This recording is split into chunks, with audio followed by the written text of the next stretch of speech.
Okay, so we back at it with a little quickie.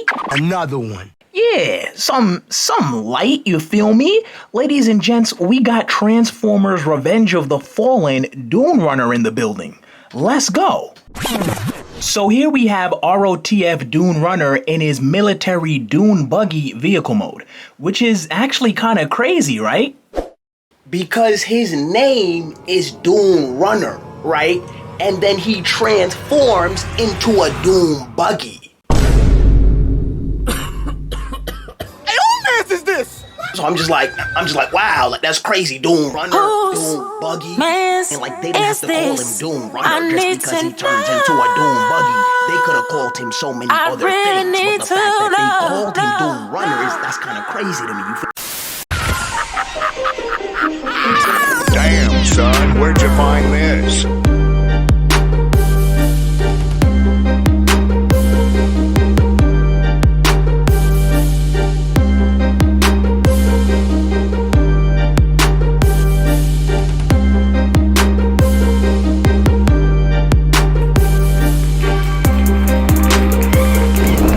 Yo, what's going on, guys? It's your boy Say here.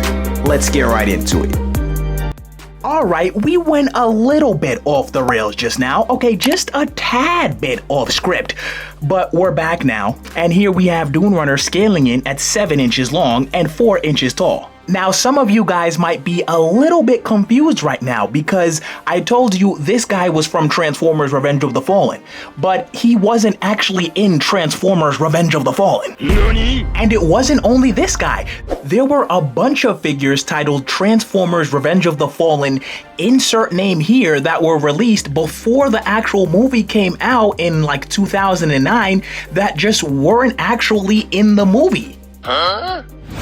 I believe that this was just an elaborate marketing ploy that they used at the time to get people to buy more action figures. Yes, I believe this. So yeah, bringing it back home, Dune Runner was one of the Autobots that was alleged to be in the movie, but then wasn't actually in there when the movie came out. Okay, trigger warning, we got some flaws with this design here, not gonna lie. The main one being the fact that the door or opening on the side of the vehicle doesn't lead all the way into the bottom portion of it like it's supposed to.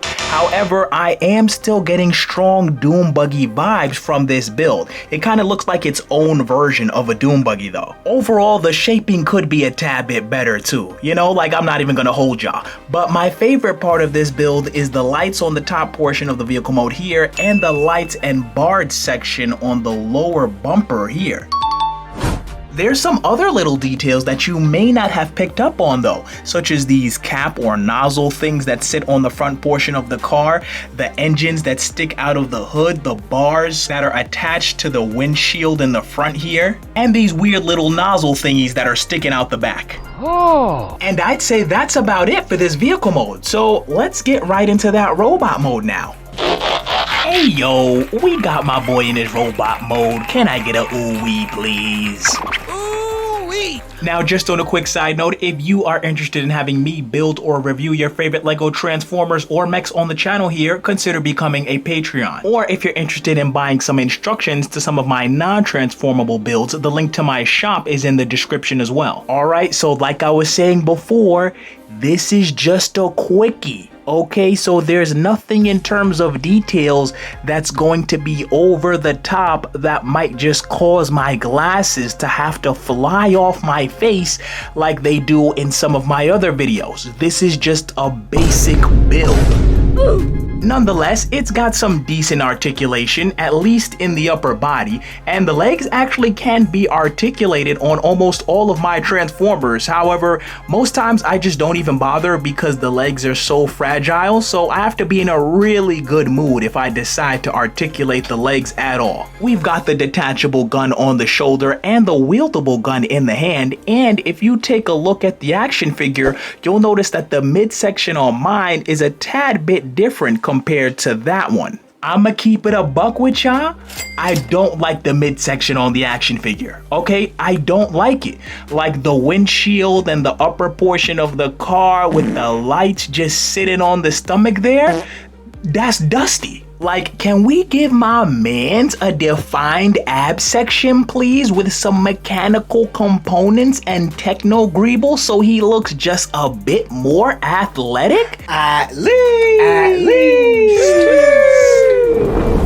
So with mine, I pretty much just used a bunch of clip and bar pieces and angled them in different directions in order to achieve the aesthetic that I wanted for this guy's midsection. Oh yeah, and this shoulder gun here isn't even his actual gun. I just yoinked this off of Transformers The Last Night Hound because it just seemed like it fit with this build.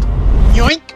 So yeah, not a fan of the original midsection, but I am a big fan of the head sculpt, especially the blue visor action that we got going here. And I don't know if you've noticed, but he's got this weird mouthpiece that's similar to Cogman's or Bumblebee's, where it's not a literal mouth with an upper and lower jaw.